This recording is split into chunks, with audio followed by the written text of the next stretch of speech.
ఎన్నికలలో పంచే నోట్లు దొంగ నోట్లు అయితే ఏం చేస్తారు? ఇప్పుడు రాత్రిపూట పంచుతారు, చీకట్లో పంచుతారు.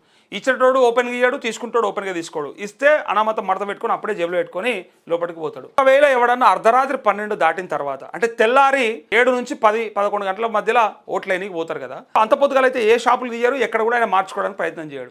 రాత్రిపూట 12 తర్వాత కనుక దొంగ నోట్లు ఇచ్చిపోతే వాళ్ళు ఏ బట్టల కిందనో లేకపోతే ఏ సెల్ఫులనో లేకపోతే ఏ సందూకులనో లేకపోతే ఏ బీరువాలనో పెట్టుకొని లేకపోతే జేబులలో పెట్టుకుంటే తెల్లార ఖర్చు పెట్టరు కాబట్టి ఆయన ఓట్లకు పైసలు పంచిపోతే వీళ్ళంతా పోయి ఓట్లు వేస్తారా? వేస్తే ఏమైతుంది? ఒకవేళ తర్వాత ఎవరన్నా అన్న ఇవి దొంగ నోట్లు వచ్చినాయి ఇవి అంటే అరే నాకేం దొరక తమ్మి, ఎవరినో అడిగితే వాడు ఇప్పుడు పైసలు ఎవరి దగ్గర దొరికితే నేను అకౌంట్లో కొడితే వాడు ఇచ్చిండు, ఓకే నో ప్రాబ్లం, నేను మళ్ళీ మార్చిస్తా అని చెప్పి కూడా మార్చుకో. ఇది నాకు వచ్చింది ఆలోచన.